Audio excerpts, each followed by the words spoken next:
In continuation with what we were talking yesterday in the series of West and East philosophy, it is not West versus East, it is actually West and East. Philosophy cannot be classified as Western philosophy and Eastern philosophy or Indian philosophy or whatnot.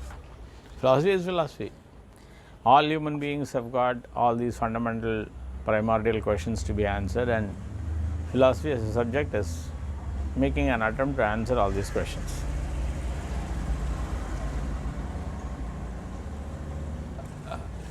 Should we address these questions is yet another thing. But let me stick to what I wanted to talk to you about in this particular episode of this series. Now, there is a philosopher called Descartes. This Descartes is known for his Cartesian dualism. Now, almost all of us will have come across this particular question. Is it that we need to go via our heart, feel, emote, and connect with people from an emotional thing, or to think things through? For all practical purposes, mostly all of us knew that we think and collect all the data, go through the pros and cons, and take decisions. Let me put a term for this. I will call this reasoning, let us say. On the other hand, there are people who feel. They don't think a lot. They have a good experience and they just emote and spontaneously take a decision. Now, spontaneous is a very technical term, but I'll put it simply as somebody who doesn't think but feel and take a decision. So, there is an heart which makes people take a decision, and there is a cognitive ability which also helps people take a decision. Okay, which one is better? As if we have a choice. Let me assume that we have a choice and then think which one is better. Because all our characters, because of our conditioning and the type of education system that we go through, mostly we are trained to think. And most of the educational system, fundamentally talks about educy, means to make a person think. And when we say educy, which is to make a person think, well, education is a process therefore to make a person think. Now, is thinking good? Descartes is very clear that neither emotion nor thinking nor all these things are good for taking a decision, and he believes in intuition. Many of you who are listening to this might even think that that is bullshit. All science has been thinking, and there is a racket which has gone into the space there just now I saw, and that is science. That is full of thinking. Probably after it has been launched and the satellite is placed in its orbit, we can emote about it, but it is raw mathematical calculations. Okay. Now, therefore, what does East talk about all these things? What does East say about thinking and feeling?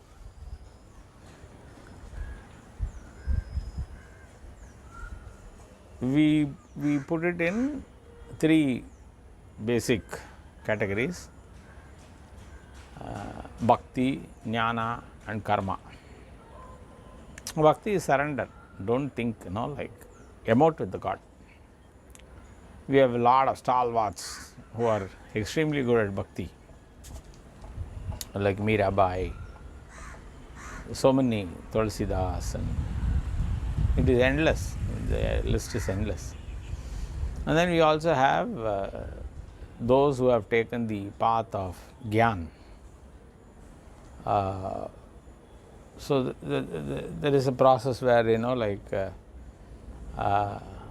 we keep thinking and negate and use the process of tarka, and then ultimately come to the realization. The best example for that is Adi Shankara. There is a song. It's more than a song. It is more like a sloka. Naiti, naiti, it will come. I'll come back to you. Maybe I will insert it in the video after I search for it and get it for you. And as well, Adi Shankara has also talked about bhakti, because through his other song, like Bhaja Govindam, Govindam Bhaja Bhotamate. So you need not delve to so much of time looking into the grammatical meaning of any particular term that is used in Vedanta and waste your time, because that is not going to help you. And what is going to help you is the amount of times that you do your bhajan on Govinda, Bhaja Govindam, Bhaja Govindam. So Shankara has talked both about bhakti and Gyan, but I just want to go a little deeper than this. There is another two concepts, like existentialism and essentialism. Existentialism is a set of philosophy which believes that the existence precedes the essence, and essentialism believes that the essence comes first and after that comes the existence. Let's say, for example, a pen or a car or whatever are those which are made by human beings, artificial, let us say. Now, when we think about these artificial things, then we are talking about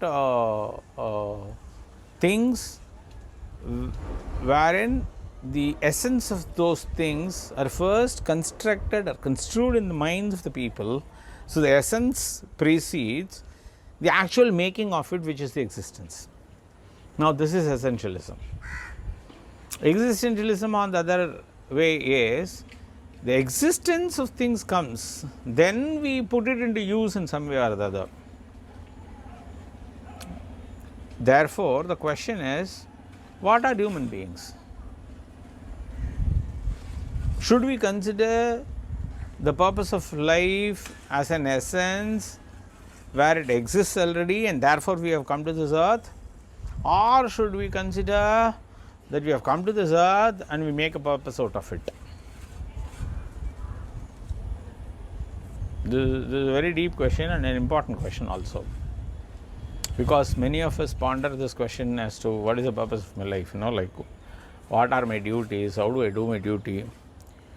Now, are you free?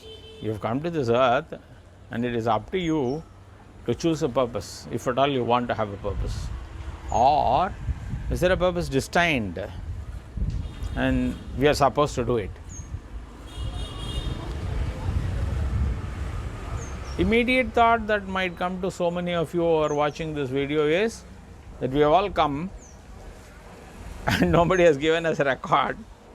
Like you buy a fridge, they give you a pamphlet as to how to use it, or you buy some components. No.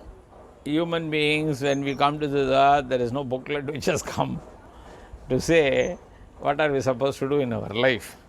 But still, think about all these avatars. There is this Ravana, there is this Kamsa, and therefore Vishnu has to come in the form of Rama or Krishna and kill. So the purpose is going to precede the presence of the avatar. Then you can ask me, probably for the avatars it is essentialism, and for all we human beings it is existentialism. May or may not be. Probably Krishna came to kill some Kamsa, probably you and I might have come to kill some mosquito. So where is the hierarchy that Kamsa is much important to be killed than the mosquito? No, right, in front of the overpowering, all-powering Lord, both should be same, right? Keep pondering about this. We'll have to continue this by taking up Jean-Paul Sartre, and then we'll have to take up Kierkegaard, Heidegger. Let's go on in the next episode. Thank you. This was what I was referring to. Mano buddha ahankara chinta binadam. See, the whole idea of this poem written by Adi Shankara is, I'm not the mind, I'm not the intellect, I'm not the body. He goes on, I'm not the sky, I'm not the earth, I'm not the fire, I'm not the air. I'm an external, eternal, not external, eternal bliss, complete happiness. I am the vital breath, not the 5 vital air. Neither am I the 7 ingredients of the body, nor the 5 sheets of the body. Everything needs a lot more nice explanations. Say, for example, we are talking about 7 different air, like in our body, all our body has got 5 different air is what we believe, like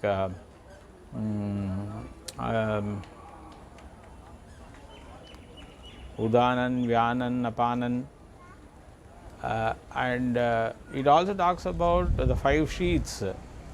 And Adi Shankara also denies that, like we are also not the 5 sheets. Like we are not Annamaya Kosam, we are not Pranamaya Kosam, we are not Manomaya Kosam, we are not. Now, so what I am trying to say is, there is a lot of research and finding out who am I, and all these comes in certain other Vedanta Upanishads where the soul is encapsulated in 5 different within the 5 different sheets, and we are also talking about all these vayus inside our body, Udana, Apana, etc. So he goes far beyond all these things to explain about negating all these things.